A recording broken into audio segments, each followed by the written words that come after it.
Hey everybody, the Super Vader for 100 here, Douglas Blair Roberts, Mr. the Fanboy, and the Brown Skin Human, coming back at you with another pro wrestling review series. And this time, this is my Impact Wrestling pay-per-view in 2020 and 21 review. The very first one we're going to start off with is one of my all-time favorite shows and one of the last Impact Wrestling shows I reviewed, and that was Slammiversary 2020. This is also the first in a series of Slammiversary reviews. This is the first. This is my review of the first one. I'm going to go in random order. This is my review of 2020. The link to my original review from when this event actually happened, July of last year, that will be in the description box below for those of you who want to see that video. But yeah, this is Slammiversary 2020, but this is the intro to all Impact Wrestling pay-per-views in 2020 and of course 21. So yeah, there's this part. There's this part right here, the musical intro. Then the next part will be the results portion, followed by the match reviews. So with that being said, let's get started right now.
Hey everybody, it's now time for the results portion of my first Bound for Glory BFG 2021 review. And let me tell you, this was another great show for Impact Wrestling. Now, in my opinion, this was not as good as Slammiversary 2021 several months earlier, or many other Impact Wrestling pay-per-views this year, but this was a pretty cool pay-per-view. I like several things they did.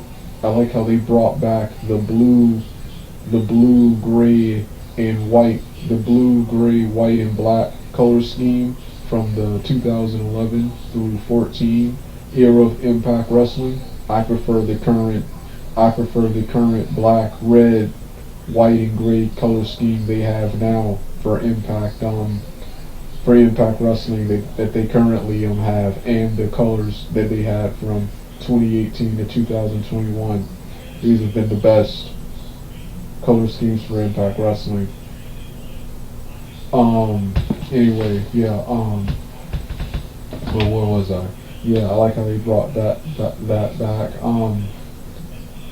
For the most part, all of the matches, with the exception of the main event, which was kind of lackluster, it was kind of hard to get hyped for the main event.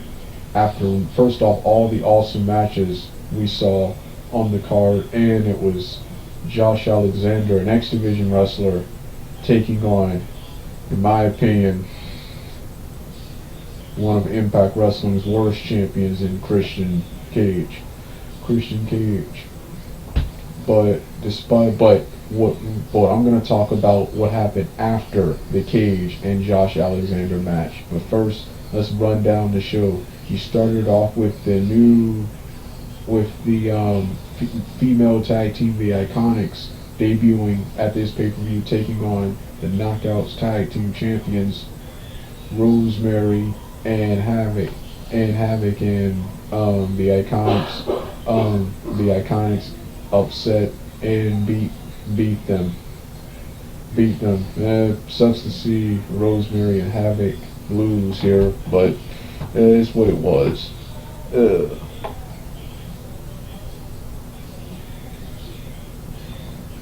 Next match was one of the matches. Next match was one of the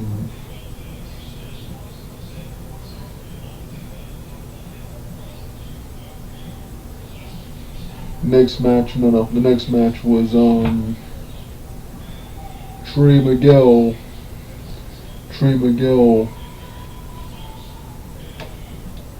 taking on and defeating Steve Macklin and El Fantasma by pinfall to win the X Division championship. Much to my surprise, Trey Miguel finally did. He won the X Division championship.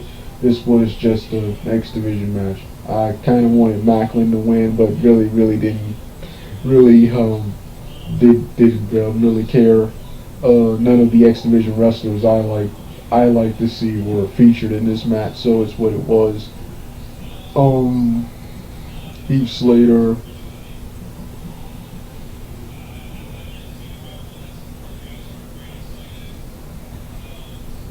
next match is the one I really wanted to see. This is one of the matches I tuned into this pay-per-view to watch, and that was Heath Slater and a mystery partner taking on Violent by Design, Diener, and Joe Doring with Eric Young by pinfall. Heath Slater came out alone in some brand new ring attire. Throughout the night, when his entrance music came on, he waited for his partner Rhino, but nothing happened. So he went inside the ring. He went inside the ring and decided to go it alone.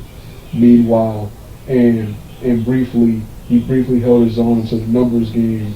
Diener and Doring got to him. Then finally, midway during the match, Rhino made his epic return,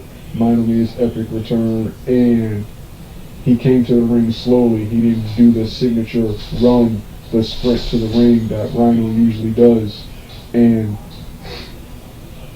he finally had Heath Slater tag him in. And Rhino cleaned house. And won the match for his team. The old Rhino is back now for the biggest match of the night, because this will affect the main event right here.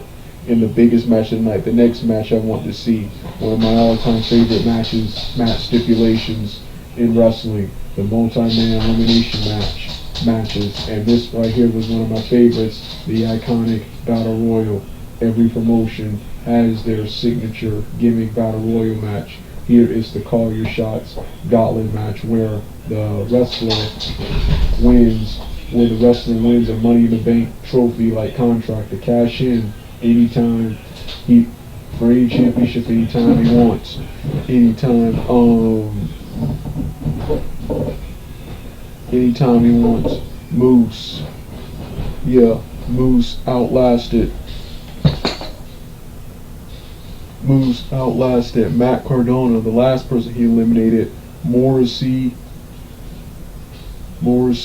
Sabin, Madman Fulton, Rocky Romero, the returning Kiss Demon,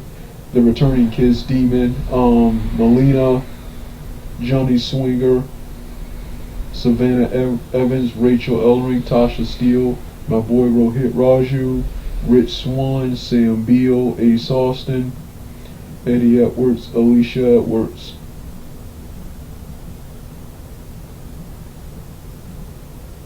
Brian Myers, and of course Brian Myers. This was the most exciting match. There was so much action. And comedy and unsurprising moments. Moose was one of the ones I wanted to win. I wanted either Moose, Sabin, Johnny Swinger, Tommy Dreamer, who never showed up, by the way. But the fans were chanting for him, and I was hoping he would make his return here. Sam Beal, Brian Myers, the Demon, and of course, the Demon, Rich Swann, and Matt Cardona, and Rohit Raju, and Fulton. These were the people I, of course, wanted to win, and I sort of got what I wanted. One of the ones I wanted to win was Moose, and I'm glad he did win, because what I'm going to talk about later in this review. Oh yes, later. Let's continue. Then, of course, next match was tag team match. The next match I wanted to see, the triple threat tag team match for the Impact Wrestling World Tag Team Champions. The defending champions, the Good Brothers, Doc Gallows and Carl Anderson, defeated Finn Juice, David Finlay, and Juice Robinson, and the newest in the Bullet Club of Chris Bay and Hukulo by pinfall. The Good Brothers managed to steal the victory again. I'm okay with the decision. I like all three of the teams, especially Finn Juice and Good Brothers, but I really wanted Finn Juice to regain the titles here. Yeah, but I guess they did it here because earlier they were hyping the fact that the Good Brothers never defeated Finn Juice one-on-one. Never, that Finn Juice was the one that beat him, and Good Brothers never avenged it. Then next match surprised me. Mickie James upsetted and defeated Dina Purrazzo by pinfall to win the Impact Wrestling Knockouts Championship. It was a great moment, but I wanted Taylor Wilde to be the one to take. I wanted Taylor Wilde or Tennille Dashwood to be the ones to take the title off of Dina Purrazzo. So yeah, I really didn't care much for this, but it was a great moment. For Mickie James fans.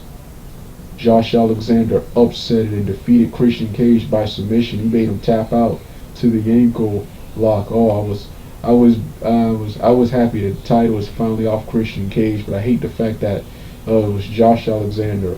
Problem I had with Josh Alexander is the same problem I had with Ace Austin, who challenged Christian Cage at the last male Impact Wrestling pay-per-view Victory Road for the title. You got Josh Alexander, who looks like and wrestles like a mid-card wrestler, like a quote-unquote mid-card wrestler. Then you got Ace Austin, who also looks like and wrestles not only like a mid-card wrestler, but an X-Division based wrestlers. In my opinion, these were poor excuses for main events, great talents, but poor excuses for main events. And just to put over, in my opinion, a lame champion, Christian Cage, because putting him against the other guys, Moose, Sabin, and Callahan, Christian Cage doesn't look as tough doesn't look as tough or believable compared to those guys, especially Moose. And since Impact Wrestling is in as a great roster, but is in desperate need of legit, really like real main eventers, We had to get caged, but I was surprised Alexander upsetted him. So I was kind of mad that it was Alexander, but wait till it was over. When Alexander was celebrating with his family, it was a great moment. Then Moose comes in with his Call Your Shot champion. I'm like, no, is Moose gonna do it here? Moose gonna do it here? And he did. He speared Josh Alexander in front of his wife and kids and pinned him for the Impact Wrestling World Champion. Finally, the destiny has been complete. Moose, this should have happened months ago, but finally it's here. Moose is your new Impact Wrestling World Champion. I would usually hate hotshot booking like this, but finally it's happened. Moose is your champion, and that title is off of Christian Cage. I may troll the Christian Cage fanboys earlier who decided to troll me when I expressed my dissatisfaction with him beating Omega on Dynamite. On the first episode of Rampage.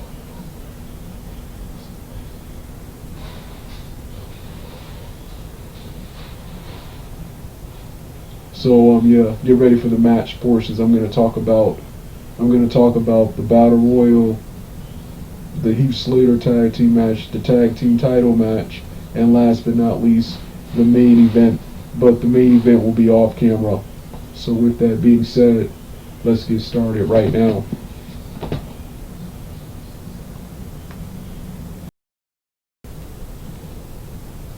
Now, it's time for my review of two matches. One match I forgot to mention in the results portion, and that match was the quote-unquote, that match was the digital champion, the digital champion six-way elimination match between Crazy Steve,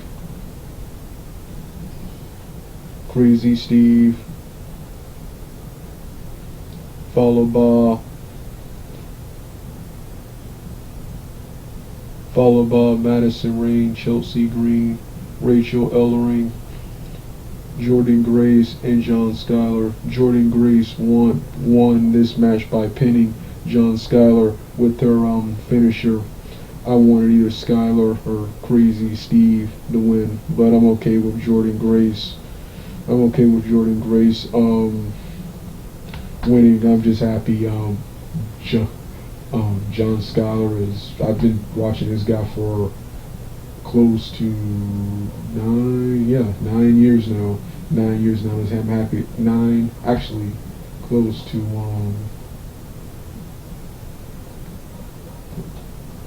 close to 10 years. Actually, 10 years. I first saw him in 2011 at an Anarchy Wrestling show in Gainesville, Georgia, and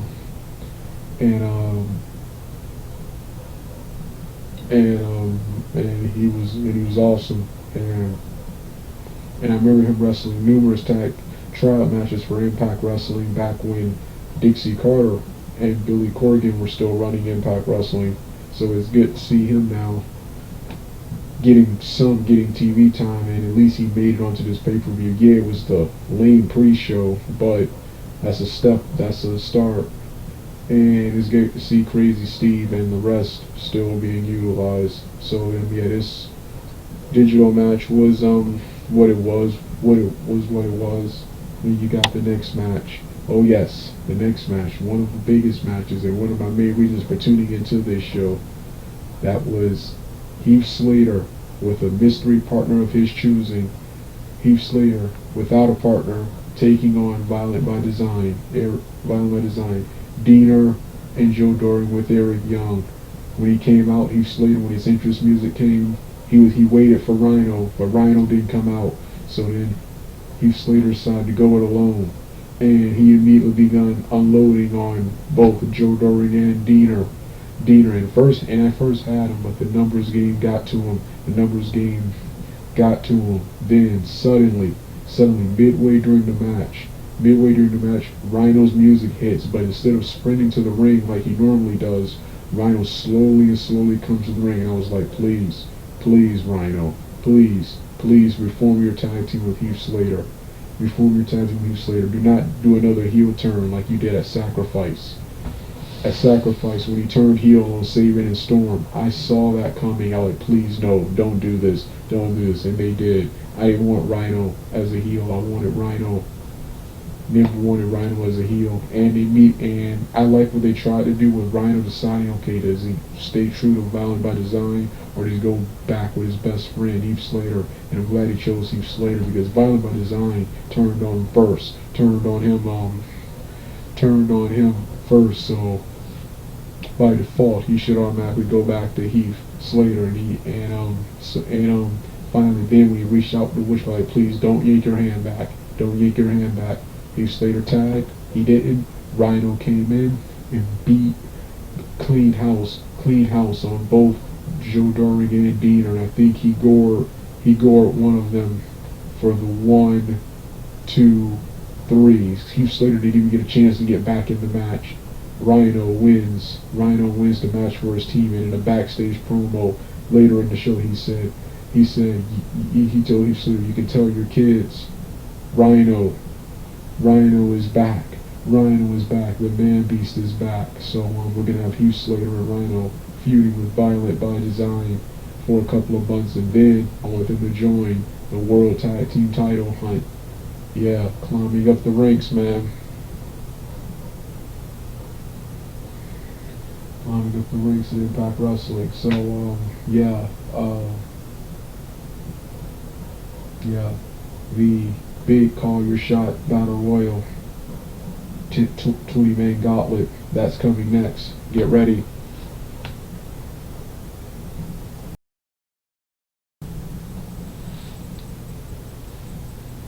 Sorry about that. Hey everyone, it's now time for my review of what I consider to be the greatest match of the night.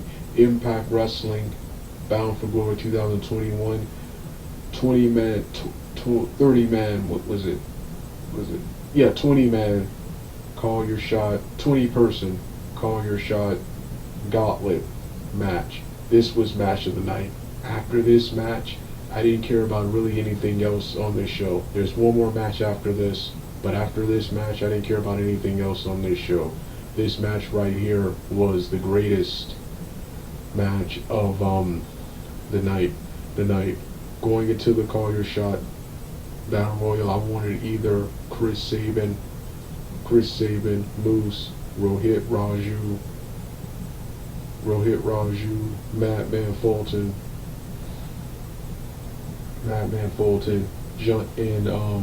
Johnny Swinger, Brian Myers, and Matt Cardona, and Sam Beal, especially after what happened to Sam Beal on the previous edition of Impact Wrestling where he was kicked out of the learning tree. I wanted one of those guys. I wanted one of those guys to win the Call Your Shot Battle Royal, and I got what I wanted. Moose won. This was a phenomenal match. We had three surprises. The first was as the second entrant. The first was Rocky Romero as the second entrant. Melina returned here, and of course, I think it was him, Dale Torborg, the Demon, returned. Anyways, I'm still confused on which. I think it was Dale Torborg. I'm friends with Dale Torborg on Facebook, so I'm gonna thank him later and ask, was it really him? But the Demon, the Kiss Demon from WCW, that was one of the coolest acts of WCW 2000, the Kiss Demon, and he returned tonight and did really well.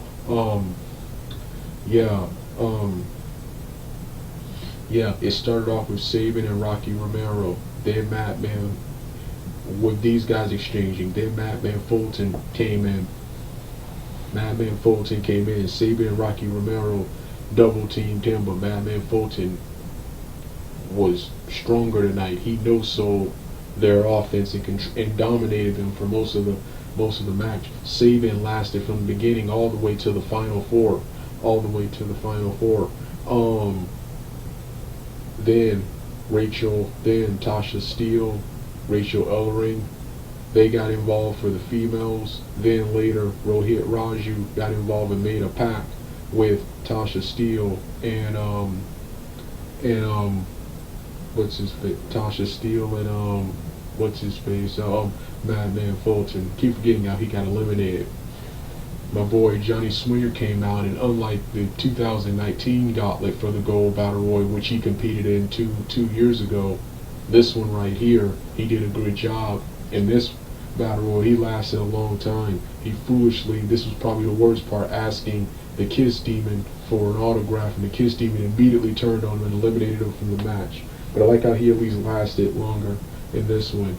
Let's last longer in this one. Moose came out, and immediately, I think he eliminated Rohit Raju, and he powerbombed Sam Beal onto the learning tree. Speaking of Sam Beal, I was initially excited what his reaction was going to be, what his encounter with Brian Myers was going to be, who also competed in this Battle Royal, was going to be after what happened to him on Impact, where he was thrown out of the learning tree.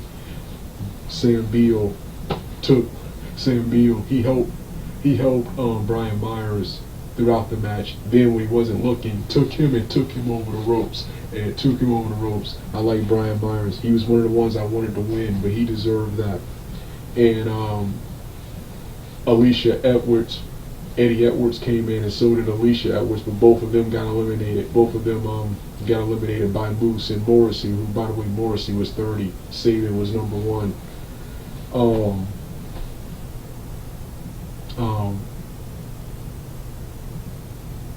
I was waiting, and the fans were too. They were chanting. I was waiting for Tommy Dreamer. He's still on suspension for those Dark Side of the Ring, but I was waiting for the return of Tommy Dreamer.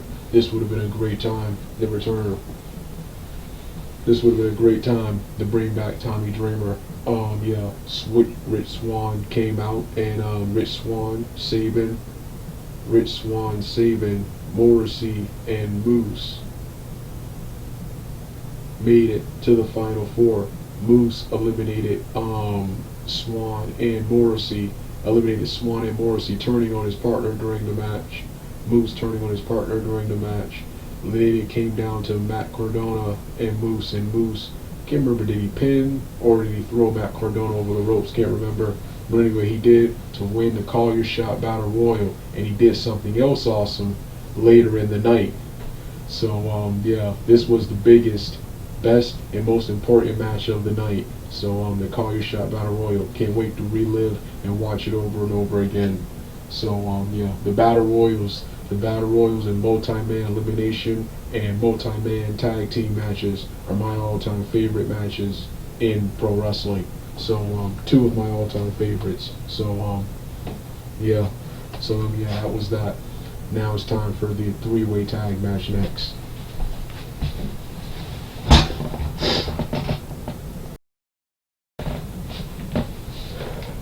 It's time for my review rant on one of the other big matches I was looking forward to, and that's the three-way between Finn Juice, David Finlay, and Juice Robinson, taking on the defending champions, the Good Brothers Carl Anderson and Doc Gallows, and the Bullet Club, Huckalo and Chris Bay, newest member Chris Bay. As awesome as was expected with these three teams. Too much action to call, but a great fight. What a great fight and tag team match this was. It delivered. Only problem I had was the end. I kind of wanted Finn Juice to regain the titles here. But Carl Anderson and the Good Brothers once again stole it. They took advantage of someone else's pin, which is how I think that's how they regained the titles, and how they've pretty much been retaining the titles. They've been defending the titles in these big three-way based matches. What I wanted from this match, I wanted Finn Juice to win, but I'm okay with the Good Brothers retaining. I guess before, when they were making their entrances, they kept bringing up the fact that it was Finn Juice who dethroned the Good Brothers of the Impact Wrestling Championships, Tag Team Championships, earlier this year. And the Good Brothers, much to my surprise, never got their revenge. They never got their revenge on them.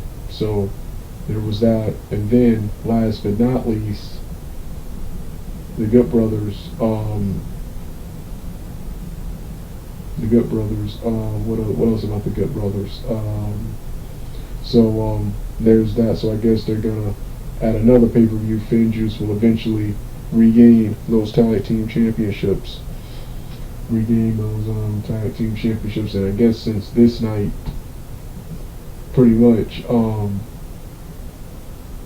no, that's not true, so I'm not going to talk about that, but, yeah, so, it's what it was. It was a great match, though. Not really much to talk about.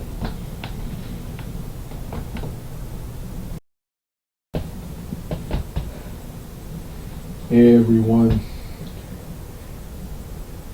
this is my off-camera portion of my review of the Impact Wrestling 2021 Bound for Glory pay-per-view event between the defending Impact Wrestling World Heavyweight Champion Christian Cage taking on the Lethal Weapon Josh Alexander. Despite the build-up being great, the build-up, the promos, and everything leading up to this match, was not looking forward to this match. It was another Christian Cage main event. Josh Alexander, like I said in the results portion, love Josh Alexander, love how much they've built him up since the North tag team, but he looks like and wrestles like a mid-carder. He doesn't wrestle like a main eventer, and neither does Christian. And actually, he was only here, just like Ace Austin before him, to make Christian seem credible, because he put Christian next to Moose, Sami Callihan, James Storm, and many more from the Impact Wrestling roster. In my opinion, Christian doesn't look all that credible in the ring. So yeah, so I really wasn't looking forward to this match, and I kept tuning it out numerous times. The match was okay at best. It started off with the traditional chain wrestling, then they got to the high impact maneuvers. I figured Christian Cage would beat him. Because of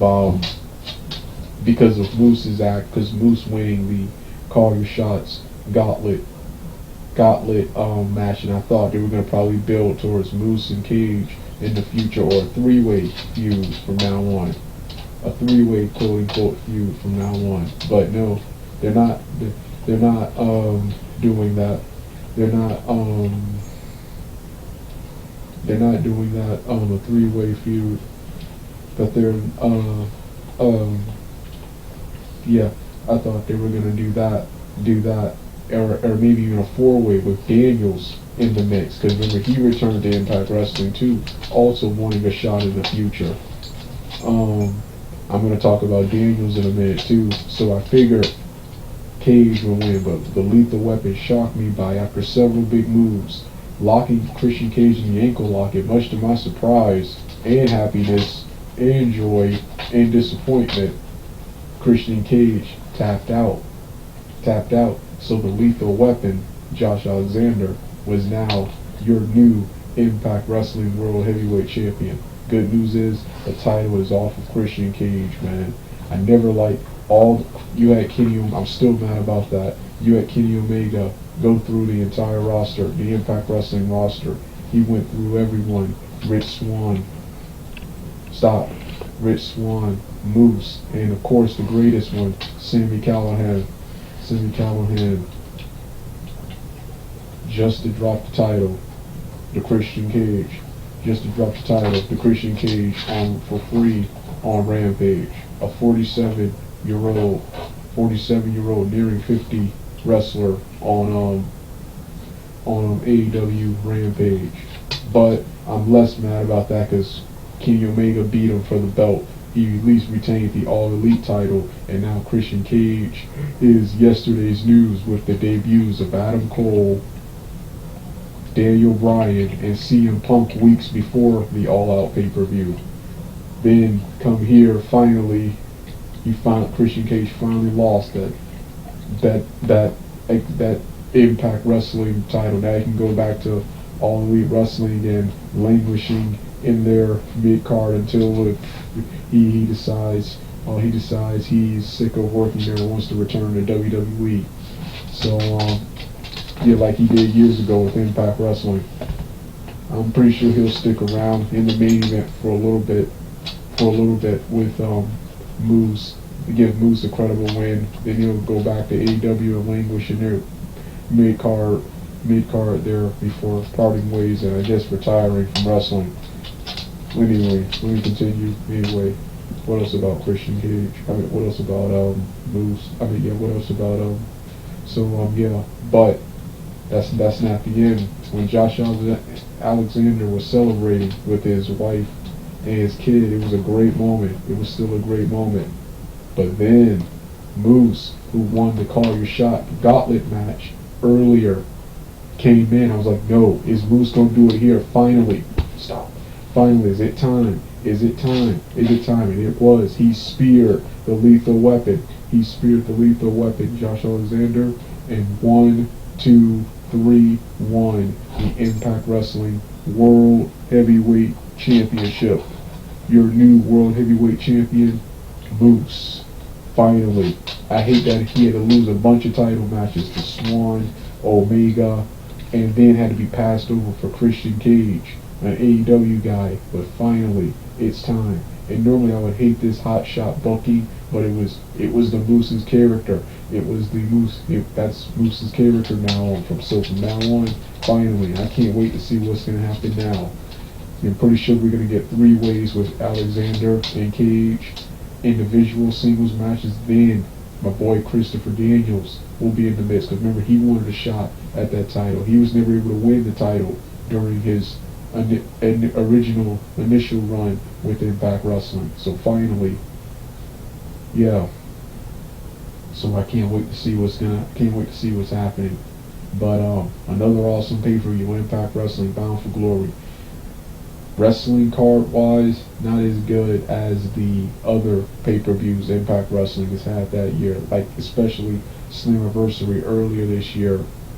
But when it comes to excitement and moments, just as big, if not bigger, than those. Like I said, I prefer the current color scheme they have now and the one from 2018.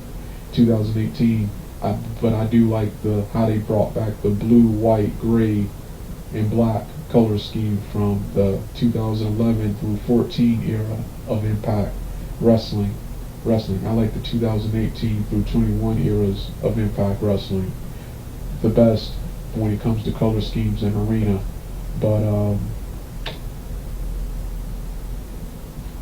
yeah, yet an awesome night full of awesome matches, moments, and yeah. So Bound for Glory 2021. An awesome pay-per-view. Finally happy I watched this pay-per-view. Mixed about that time they had, which was 10 o'clock. But I guess they did that to avoid competing with the Bellator pay-per-view. And Glory Kickboxing also had their pay-per-view today. So with that being said, you don't want to hear what an awesome pay-per-view. You don't want to hear the rest of the music. Turn the video off right now.